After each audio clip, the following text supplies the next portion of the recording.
So open అయింది అన్స్ప్లాష్, చూసారా ఇట్లా అన్స్ప్లాష్ ఓపెన్ అవుతుంది. సో ఇదేంటంటే ఒక ఫ్రీ ఇమేజ్ వెబ్సైట్. సో మనం ఇక్కడ ఫ్రీగా మనం వెబ్సైట్ ఇమేజెస్ డౌన్లోడ్ చేయొచ్చు. ఓకేనా. సో ఒకటి పర్ఫెక్ట్గా తీసుకుందాం. సో ఇది ఉంది కదా, సో ఏ ఇమేజ్ అనేది తీసుకోవచ్చు. ఓకేనా. ఇది ఇట్లా క్లిక్ చేయండి, ఇక్కడ డౌన్లోడ్ ఫ్రీ అని ఉంటుంది కదా. సో డౌన్లోడ్ ఇక్కడ స్మాల్ తీసుకోండి. సో స్మాల్, మీడియం, లార్జ్ అంటే ఏంటంటే స్మాల్ అనేది మీరు ప్రొఫైల్ పిక్చర్కి ఇచ్చేది స్మాల్, లేదు బ్యాక్గ్రౌండ్ అంతా రన్ చేయాలంటే మనం మీడియం తీసుకోవాలి. ఓకేనా. సో ప్రస్తుతానికి స్మాల్ తీసుకుందాం. సో డౌన్లోడ్ అయిపోయింది. సో డౌన్లోడ్ చేయిందని ఎలా చేయాలి అంటే ఫస్ట్ ఫైల్ ఎక్స్ప్లోరర్కి వెళ్ళండి. ఇక్కడ డౌన్లోడ్స్లో ఉన్నాయి కదా, డౌన్లోడ్స్లోకి వెళ్ళాక ఇక్కడ రీసెంట్గా ఇప్పుడు మనం చేసింది ఇదే కదా ఇమేజ్ డౌన్లోడ్ అన్స్ప్లాష్ నుంచి. సో దీన్ని కట్ చేసి కాపీ అయినా చేయొచ్చు. సో మన డెస్క్టాప్ ఉంది కదా, డెస్క్టాప్లో ఏంటిది అల్ట్రాకి HTML5. సో ఇక్కడ మనం పేస్ట్ చేయండి.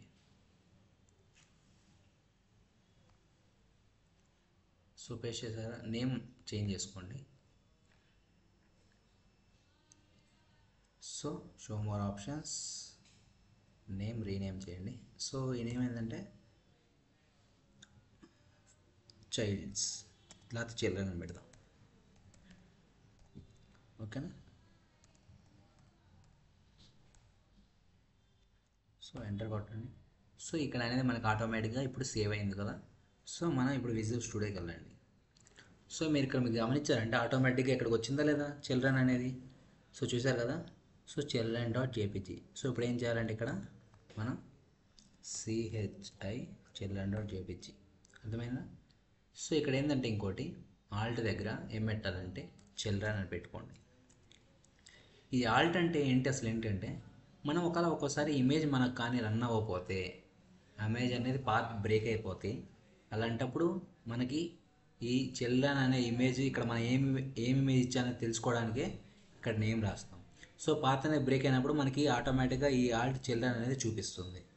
ఓకేనా. సో అది ఎలా చూపిస్తుందో చూద్దాం. ఓకేనా. కంట్రోల్ సేవ్ అండ్ అవుట్పుట్ చేయడానికి open with live server. So చూడండి ఇప్పుడు ఇమేజ్ వచ్చిందా లేదా. సో వచ్చేసింది ఇమేజ్. ఓకేనా. సో అలా కాకుండా ఇప్పుడు ఏం చేద్దామంటే ఇక్కడ ఇమేజ్ ఒక స్పెల్లింగ్ తప్పించు. ఓకేనా. స్పెల్లింగ్ ఒకటి తీసేసాం. ఇప్పుడు చూద్దామా. చూడండి ఇక్కడ పాత్ అనేది బ్రేక్ అయిపోయింది, కానీ మనకు అక్కడ ఏమి ఇచ్చాం ఇమేజ్ అర్థమైంది కదా, చిల్డ్రన్ అని ఇమేజ్ ఇచ్చాం. సో ఇక్కడ అర్థమైంది కదా చిల్డ్రన్ అని. సో అందుకని అలాంటి పాత్ బ్రేక్ అయినప్పుడు మనకు అక్కడ ఏమి ఇమేజ్ తెలుసుకోవడానికి కోసమే యూజ్ చేసేది ఆల్ట్ అంటారు. ఆల్ట్ అంటే నథింగ్ బట్ ఆల్టర్నేటివ్. అర్థమైందా. ఇప్పుడు ఆల్ట్ ఎందుకు యూజ్ చేస్తాము. సో ఇమేజ్ ఎక్కడ యూజ్ చేయాలి, సోర్స్లో యూజ్ చేయాలి. SRC refers to source. ఓకేనా. అర్థమైందా. సో అర్థమైంది కదా. అది చిల్డ్రన్ అని రాస్తే ఎట్లా కనిపిస్తుందో. సో ఇప్పుడు మనం కరెక్ట్ ఇమేజ్ ఇద్దాం. ఓకేనా. సేవ్ చేయండి అండ్ ఇప్పుడు క్రోమ్ ఓపెన్ చేయండి. సో చూసారు కదా ఇమేజ్ ఆటోమేటిక్ మళ్ళీ వచ్చేసింది. సో కానీ మన ఆల్టర్నేటివ్ రాసిన నేమ్ అది ఎప్పుడైతే పాత్ బ్రేక్ అవుతుందో అప్పుడు మాత్రమే ఆల్టర్నేటివ్ నేమ్ అనేది చూపిస్తుంది. పాత్ కరెక్ట్గా వస్తే ఆల్టర్నేట్ నేమ్ చూపించదు. సో అర్థమైంది ఆల్టర్నేట్ వల్ల ఎందుకు ఉపయోగము. సో ఇది. సో నెక్స్ట్ వచ్చేసి HTML ఎలిమెంట్స్. సో ఎలిమెంట్స్ అంటే నథింగ్ బట్ ఒక ట్యాగ్ స్టార్టింగ్ నుంచి ఎండింగ్ వరకు మధ్యలో కంటెంట్తో సహా ఇట్లా ఉంటే దీని మొత్తాన్ని ఎలిమెంట్ అంటారు.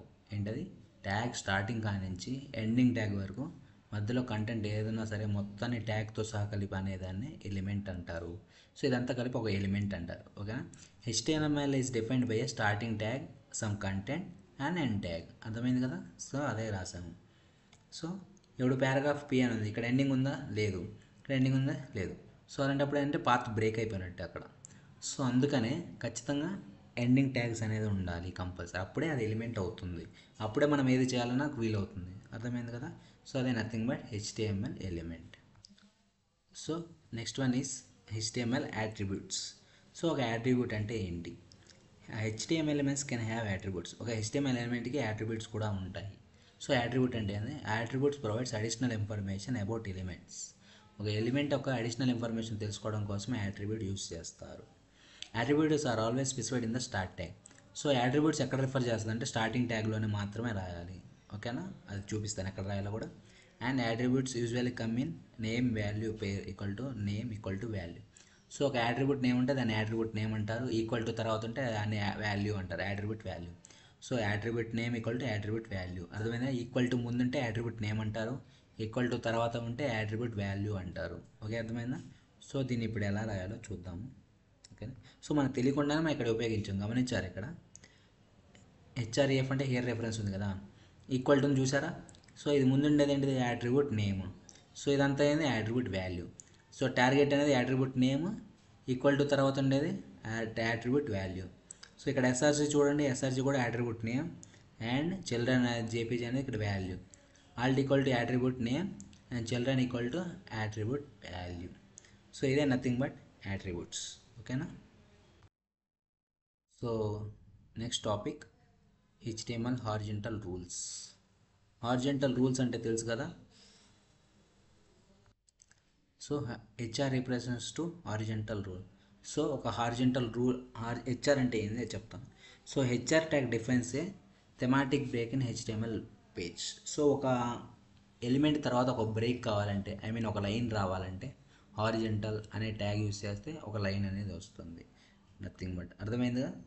సో ఇవంతా ఇక్కడ వేస్ట్ చెప్తాను, మీకు ఈజీగా అర్థమయ్యేటట్టు చెప్తాను. ఓకేనా? సో ఒకసారి చూద్దామా. సో విఎస్కి వెళ్ళండి. విఎస్లో ఇప్పుడు డేట్ ఉంది కదా, డేట్ ముందు మనం ఒక లైన్ ఇద్దాం అనుకుంటున్నాం. సో హెచ్ఆర్ అని మనం ట్యాబ్ కొట్టండి, లేకపోతే మీరు ఇలా అని రాయొచ్చు హెచ్ఆర్. ఓకేనా? సో ఇలా రాసిన ఒకటి. ఓకేనా? సో ఇప్పుడు control save and open with live server అని రాయొచ్చు, ఆల్ ట్యాబ్ అని కొడితే కనిపిస్తుంది. ఓకేనా? Open with live server. చూసారు ఇక్కడ అల్ట్రా కీ డేట్కు ముందు డేట్కు పైన ఇక్కడ హారిజంటల్ లైన్ వచ్చిందా లేదా? సో ఇదే nothing but horizontal line. Okay, so గమనించారా ఇక్కడ హారిజంటల్ లైన్ వచ్చిందా?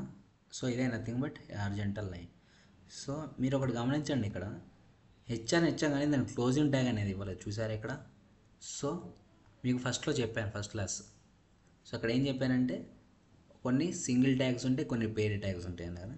సింగిల్ ట్యాగ్స్ నథింగ్ బట్ 1, 2, 3 ఉంటాయి మహా అయితే. సో అందులో ఇది ఒకటి హారిజంటల్ లైన్ ఒకటి, అర్థమైందా? ఇంకోటి బ్రేక్ ఒకటి. సో ఆ రెండే ఉంటాయి ఎక్కువ శాతం. సో మిగతా అన్ని కంపల్సరీ పేర్ ట్యాగ్సే ఉంటాయి. పేర్ ట్యాగ్ అంటే ఏంది? సింగిల్ ట్యాగ్ ఏంటంటే, సింగిల్ ట్యాగ్ అంటే ఇలా స్లాష్ లేకుండా ఉండేదాన్ని సింగిల్ ట్యాగ్ అంటారు. సో ఇలా చేసిన అప్లై అవుద్ది. కానీ అదే పేర్ ట్యాగ్ అనుకో కంపల్సరీ ఇక్కడ స్లాష్ ఉండాలి. ఇది స్లాష్ లేకపోతే ఈ కంటెంట్ అనేది, ఈ ఎలిమెంట్ అనేది రన్ అవ్వదు. ఓకే, అర్థమైందా ఇప్పుడు స్లాష్ ఎందుకు ఇంపార్టెంట్ ప్రతి ట్యాగ్కి? సో కానీ సింగిల్ ట్యాగ్స్ కొన్నే ఉంటాయి, హారిజంటల్ లైన్ అండ్ బ్రేక్స్, అర్థమైందా? సో బ్రేక్ కూడా బిఆర్ అని ఉంటుంది. ఓకేనా? సో ఇది కూడా అంతే, నథింగ్. ఈ రెండే సింగిల్ ట్యాగ్స్ ఉంటాయి, మిగతా అన్ని పేర్ ట్యాగ్స్ కంపల్సరీ ఉంటాయి. సో ఇది nothing but single tag and pair tag. Okay, so BR tag. So ఈ బిఆర్ ట్యాగ్ అప్లై చేద్దాం ఒకసారి. సో ఇక్కడ పారాగ్రాఫ్ తీసుకోండి, పారాగ్రాఫ్. ఓకేనా? సో ఇక్కడ మీకు ఒక షార్ట్ కట్ చెప్తాను. మనం అందరం ఏం చేస్తామంటే పారాగ్రాఫ్ రాసేటప్పుడు మ్యాటర్ రాయాలంటే మనకి డమ్మీగా ఏదో ఒకటి రాస్తే సరిపోద్ది కదా, దానికోసం అంతా మ్యాటర్ నొక్కాల్సిన అవసరం లేదు. షార్ట్ కట్ ఏంటంటే LOREM, లోరెమ్. ఓకేనా?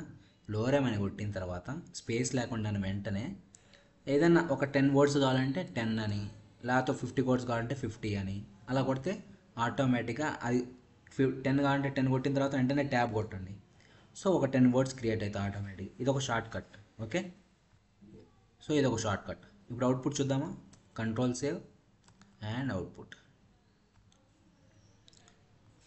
సో చూసారు ఇక్కడ 10 వర్డ్స్ ఎగ్జాక్ట్. సో చూపిస్తాను, వెయిట్ 1 minute. సో ఇప్పుడు చూడండి ఇక్కడ పారాగ్రాఫ్ ఆటోమేటిక్గా ఉందా లేదా? 10 వర్డ్స్తో ఆటోమేటిక్గా క్రియేట్ అవుతుంది. సో ఇప్పుడు దీనికి మనం బ్రేక్ అనేది అప్లై చేద్దాం. ఓకేనా?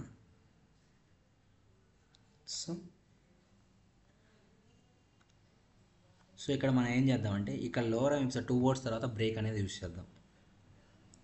చెప్పాం కదా బిఆర్ ట్యాగ్ యూస్ చేస్తే సరిపోతుంది. ఓకేనా? సో ఇప్పుడు బ్రేక్ ట్యాగ్ పెట్టేసాం కదా. అంతకుముందు ప్రీవియస్గా ఎలా ఉందో చూద్దాం ఒకసారి. ప్రీవియస్గా ఎలా ఉంది? కరెక్ట్గా ఉంది కదా. ఐ మీన్ ఇప్పుడు మనం బిఆర్ అని ఇచ్చాం కాబట్టి ఆటోమేటిక్ బ్రేక్ అయింది, కానీ అంతకుముందు అయితే ఎలా ఉండేది? లైన్లో ఉండేది. సో మళ్ళీ తీసేసి చూడండి. సో చూడండి ఒక లైన్లో వచ్చింది కదా. సో మనం బిఆర్ ట్యాగ్ ఎందుకు యూజ్ చేస్తామంటే లైన్ బ్రేక్. సో ఒక లైన్ని బ్రేక్ చేయాలంటే మనం బిఆర్ అనే బ్రేక్ ట్యాగ్ యూజ్ చేస్తే ఆటోమేటిక్గా లైన్ బ్రేక్ అవుతుంది. సో ఇది ఎక్కడైనా యూజ్ చేయొచ్చు. నెక్స్ట్ ఇక్కడ కూడా యూజ్ చేయండి కావాలంటే. సో బిఆర్, సో చూడండి లైన్ అనేది బ్రేక్ అవుతూ ఉంటుంది. సో ఇది నథింగ్ బట్ బ్రేక్ ట్యాగ్. ఓకేనా. సో చూడండి ఇక్కడ బ్రేక్ ట్యాగ్ అంటే HTML break tag elements define అయ్యి లైన్ బ్రేక్. ఒక లైన్ బ్రేక్ చేయాలంటే బిఆర్ ట్యాగ్ అని యూజ్ చేస్తే సరిపోతుంది. ఓకేనా. అప్పుడు నెక్స్ట్ ఒక కొత్త లైన్లో వస్తుంది. ఓకేనా. సో ఏదైనా బ్రేక్స్ కావాలన్నప్పుడు పారాగ్రాఫ్లో కానీ ఎక్కడైనా సరే మనం బిఆర్ ట్యాగ్ అని యూజ్ చేస్తే సరిపోతుంది. సో బిఆర్ ట్యాగ్ అనేది సింగిల్ ట్యాగ్, వేర్ ట్యాగ్ కాదు. ఓకేనా. It has no end tag. End tag లేదు కాబట్టి దాన్ని సింగిల్ ట్యాగ్ అంటారు. ఓకేనా.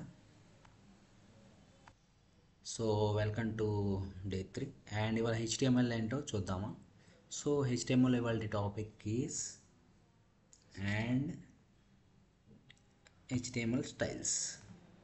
సో స్టైల్స్ అంటే ఏంటంటే నథింగ్ బట్ మన కలర్స్ ఎలా ఇవ్వాలో తెలుసుకునేది స్టైల్స్. ఒక కలర్ అనే కాదు, చూడండి ఇక్కడ HTML style attribute is used to add styles to an element such as color, font, size and more. ఇలానే ఎన్నో వేయచ్చు. ఒక కలర్ ఇవ్వచ్చు, ఒక ఫాంట్ సైజ్ పెంచాలంటే లెటర్ సైజ్ పెంచాలన్నా పెంచవచ్చు, సైజ్ ఏదైనా సరే. ఓకేనా. స్టైల్స్ ద్వారా ఎలా చేయాలో చెప్తాను. ఓకేనా. సో దానికోసం యూస్ చేయాల్సింది మనం ఏం యూస్ చేయాలంటే ఫస్ట్ నేను చూపిస్తాను, తర్వాత మీకు ఇది చెప్తాను. ఓకేనా. So day 3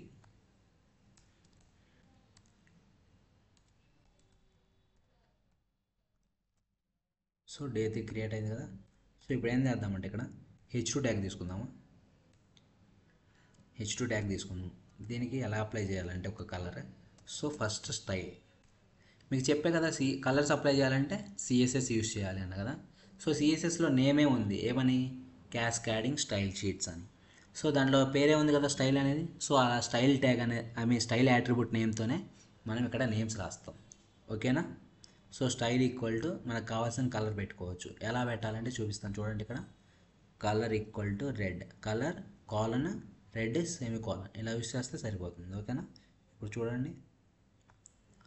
so style equal to colour and మీరు నేర్చుకొని ఉంటారు COLOUR అని కలర్, కానీ అక్కడ అప్పుడు కానీ మీరు డెవలపర్స్ అయ్యాక వన్స్ కలర్ అంటే COLOR అనే వస్తుంది. ఓకేనా. సో గుర్తుపెట్టుకోండి. Colour equal to red. ఓకేనా. సో ఇప్పుడు రాసాను. సో ఒక మ్యాటర్ రాయాలి కదా, ఏమని రాద్దామంటే దిస్ ఈజ్ స్టైల్స్. ఓకేనా. సో దిస్ ఈజ్ స్టైల్స్ అని ఇచ్చాం. సో అవుట్పుట్ చూద్దామా. So control open with live server. ఓకేనా. సో చూడండి ఇక్కడ కలర్ అప్లై అయిందా లేదా. సో ఇదే నథింగ్ బట్ ఒక స్టైల్ ఎలా ఇవ్వాలంటే ఇలా, ఒక కలర్ ఎలా ఇవ్వాలంటే స్టైల్స్ CSS అవసరమే ఉంటాయి, ఇట్లా రాయాలి మనం. ఓకేనా. సో మనం ఒక ఎలిమెంట్కి మన కలర్ ఎలా ఇవ్వాలో అర్థమైంది కదా. సో ఇదే nothing but CSS. So CSS అంటే వేరేగా రాయొచ్చు, కానీ జస్ట్ ఒక ఇన్లైన్ ఎలిమెంట్కి ఎలా అప్లై చేయాలో చూపించాను. ఓకేనా. సో ఇంకోటి ఇప్పుడు పారాగ్రాఫ్ రాద్దాం. H2 అనే కాదు, దేనికైనా రాయొచ్చు. ఇక్కడ పారాగ్రాఫ్కే ట్రై చేద్దాం. ఓకేనా. LORM చెప్పే కదా షార్ట్ కట్ పోయిన క్లాస్లో. LORM ఇప్పుడు 20 వర్డ్స్ తీసుకుందాం. LORM 20 ట్యాబ్ అని కొడితే 20 వర్డ్స్ క్రియేట్ అవుతుంది. ఓకేనా. సో ఇప్పుడు మనం దీనికి ఏం అప్లై చేద్దాం అంటే కలర్ అప్లై చేద్దాం. ఎలా రాయాలి, స్టైల్ అండ్ యాట్రిబ్యూట్ నేమ్ రాయాలి. సో కలర్ గ్రీన్ అని ఇద్దాం. ఓకేనా. ఇప్పుడు అవుట్పుట్ చూద్దామా. సో అవుట్పుట్ చూడండి గ్రీన్ కలర్లో ఆటోమేటిక్గా వచ్చింది. సో ఇప్పుడు అర్థమైందా ఎలా చేయాలో, ఒక స్టైల్స్ ఎలా ఇవ్వాలో. ఓకే. సో అర్థమైంది కదా ఒక ఎలిమెంట్కి ఎలా కలర్ ఇవ్వాలో. సో ఇప్పుడు సైజ్ అనేది చూద్దాం, ఒక సైజ్ ఎలా ఇవ్వాలి అనే దానికి. ఓకేనా. ఇక్కడ దీంట్లోనే ఇక్కడ ఏం చేస్తామంటే next style sorry font size. So font size అంటే నథింగ్ బట్ మనకు కావాల్సిన ఒక సైజ్ తీసుకోవడం కోసం ఫాంట్ సైజ్ యూజ్ చేస్తాము. సో ఫాంట్ సైజ్ అనేది ఎంత ఇవ్వాలంటే మనకు నెక్స్ట్ వచ్చే నెంబర్ ఇచ్చేయండి. ఒక సపోజ్ 20 అని ఇవ్వండి. సో 20 అని ఇస్తే డైరెక్ట్గా అప్లై చేద్దాం, అవ్వదు. సో ఇక్కడ దీనికి ఒక డిఫాల్ట్ వేలో ఉంది, ఏంటంటే అది పిక్సెల్స్, PX. పిక్సెల్స్ మొత్తం రాయకుండా షార్ట్కట్లో PX అని రిప్రజెంట్ చేస్తాం మనం. సో ఇట్లా మనం 20 PX అని ఇస్తే ఆటోమేటిక్గా అప్లై అవుతుంది. సో చూద్దామా ఇప్పుడు అప్లై అయిందా లేదో. ఓకే. సో క్రోమ్కి వెళ్ళండి. సో 20 కానీ మీకు డిఫరెన్షియేట్ తెలియట్లేదు కదా. సో ఒకసారి కొద్దిగా ఇంకా ఎక్కువ అప్లై చేసి చూద్దాం. సో 20 కాకుండా ఒక 50 ఇద్దాం. ఓకే, 50 px ఇచ్చాం. సో చూద్దామా ఇప్పుడు. చూడండి ఇప్పుడు 50 px అంటే అర్థమవుతుందా లేదా. సో ఒక ఫాంట్ సైజ్ మనం ఎలా పెంచాలంటే స్టైల్ ఈక్వల్ టు స్టైల్లో కలర్ రాయొచ్చు. అండ్ ఖచ్చితంగా గుర్తుపెట్టుకోండి, ఇక్కడ కొటేషన్ మార్క్స్ లోపలే రాయాలి. ఓకేనా. సో ఇంకోటి ఏంటంటే కాలన్ ముందు ఇట్లా రాయాలి, కాలం తర్వాత సెమీకాలన్ లాస్ట్లో యూస్ చేయాలి. సో ఈ నేమ్స్ అనేవి కూడా ఉంటాయి. వీటికి కూడా ఏంటంటే దీన్ని ప్రాపర్టీ అంటారు, దీని వాల్యూ అంటారు. సో అది వచ్చినప్పుడు నేను చెప్తాను. ఓకేనా, దీని ప్రాపర్టీ అండ్ దీని వాల్యూ అంటారు. సో అది నెక్స్ట్ సిఎస్ఎస్లో చెప్తాను వచ్చినప్పుడు. సో ప్రస్తుతానికి అర్థమైంది కదా, ఒక స్టైల్కి ఒక ఇన్లైన్ ఎలా ఎలిమెంట్కి ఎలా కలర్ ఇవ్వాలని అర్థమైందా. సో ఇదంతా ఎలిమెంట్. ఈ ఎలిమెంట్కి ఒక దీన్ని ఏమంటారంటే ఇన్లైన్ కూడా అంటారు. సో ఈ ఎలిమెంట్కి ఇన్లైన్ కలర్ ఎలా ఇవ్వాలో అర్థమైంది కదా. సో అంతే, nothing but simple. Okay, so next colour అనేది ఎలా అర్థమైంది. సో మనం దీనికి ఒక బ్యాక్గ్రౌండ్ కలర్ కూడా ఎలా ఇవ్వాలో తెలుసుకుందాము. సో అంటే అది కూడా simple, nothing but background colour. So ఎలా రాయాలి, బ్యాక్గ్రౌండ్ కలర్ కాలర్ అని రాసిన తర్వాత మనకు కావాల్సిన కలర్ ఇచ్చేయచ్చు. సో నేను బ్లూ అని ఇచ్చే కదా. సో మీకు తెలుస్తుంది. అవుట్పుట్ చూద్దామా ఇప్పుడు. సో ఇప్పుడు అవుట్పుట్ చూద్దాం. ఓకే, సో చూసారు ఇక్కడ ఆటోమేటిక్గా బ్యాక్గ్రౌండ్ కలర్ అప్లై అయింది. ఓకేనా. So next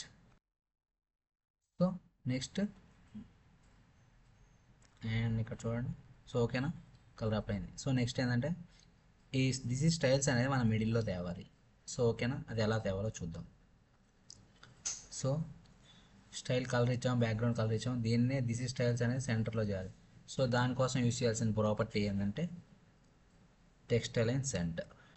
okay, text align centre. So ఈ టెక్స్ట్ అలైన్ సెంటర్ అనేది యూస్ చేస్తే ఆటోమేటిక్గా మనకి దిస్ ఈ స్టైల్స్ అనేది సెంటర్లోకి వెళ్ళిపోతుంది. ఓకేనా, చూద్దామా. So control save and output open live server కూడా కొట్టచ్చు, లేదా మనం ప్రీవియస్ ట్యాబ్లో ఓపెన్ చేసాం కాబట్టి చూడండి సెంటర్లో వచ్చింది ఆటోమేటిక్గా దిస్ ఈ స్టైల్స్ అనేది. సో మనం యూస్ చేయాల్సిన ప్రాపర్టీ ఏంటంటే the text align and colon centre semicolon. ఓకేనా, అర్థమైందా. సో ఇదే నథింగ్ బట్